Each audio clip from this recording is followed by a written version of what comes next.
Once upon a time, in a distant kingdom, there was a kind and just king and queen who ruled over a land of prosperity and wealth. However, despite having everything, they longed for a child, and this was the greatest sorrow of their lives.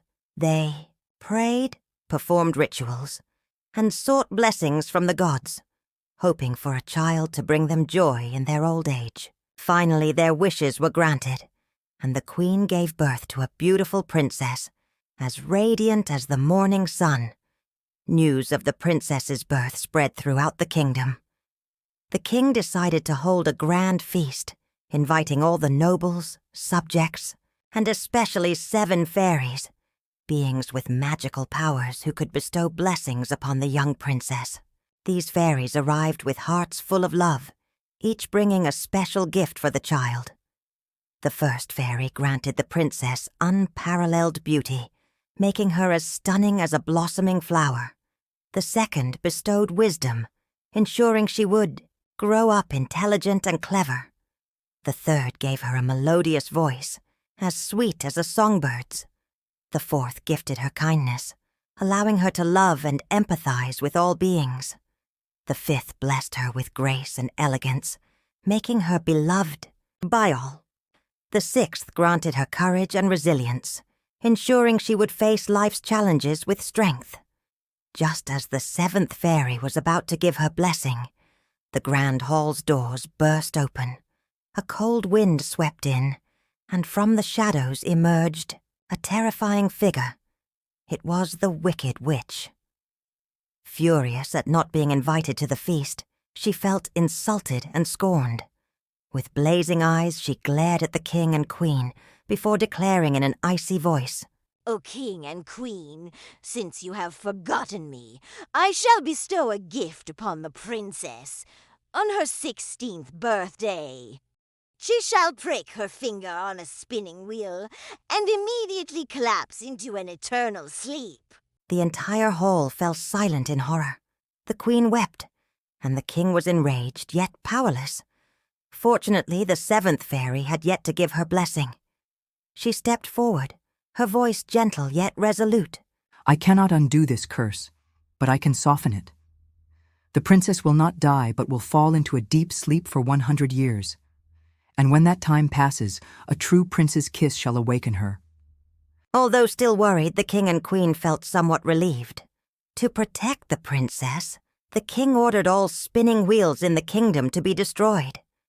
Time passed, and the princess grew up to be as beautiful, intelligent, and kind as the fairies had blessed her to be. On her 16th birthday, while wandering through the castle, the princess stumbled upon a spiral staircase leading to a small room at the top of the tallest tower. Curious, she pushed open the door and saw an old woman spinning thread. "What are you doing?" the princess asked inquisitively. "I am spinning thread, my dear. Would you like to try?" The old woman smiled kindly. The princess had never seen a spinning wheel before, and fascinated, she stepped closer and touched the spindle. Instantly, the needle pricked her finger. A strange drowsiness overcame her, and she collapsed to the ground, falling into a deep slumber. When the kingdom learned of what had happened, the kind fairy who had softened the curse returned and cast another spell. Not wanting the princess to be lonely in her long sleep, she made the entire kingdom fall into slumber along with her. The trees stopped growing, the birds ceased singing, and the castle was enveloped in an absolute silence. Around the castle, thick thorns grew, completely covering the grand palace.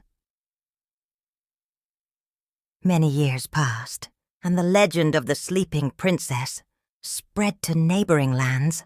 Countless princes attempted to venture through the thorny forest to reach the castle, but none succeeded. They became trapped or were wounded by the sharp thorns. As time passed, the tale became a myth. 100 years later, a brave prince heard the story. Determined, he set out to find the castle and uncover the truth. As he approached, he was astonished to see the thorny forest parting before him, creating a clear path. The castle emerged before his eyes, covered in moss, yet still majestic. He entered, passing through the silent corridors where everyone remained asleep. Finally, he reached the chamber where the princess lay upon an opulent bed, her beauty mesmerizing him. As if drawn by an unseen force, he leaned down and placed a gentle kiss on her forehead. At once the curse was lifted. The princess slowly opened her eyes, gazing at the prince with warmth and wonder. Throughout the kingdom, everyone awoke from their century-long slumber, and life resumed as if no time had passed. Soon after, the princess and the prince held a magnificent wedding, marking the end of the curse and the beginning of a beautiful love story. They ruled the kingdom in happiness and harmony, living happily ever after.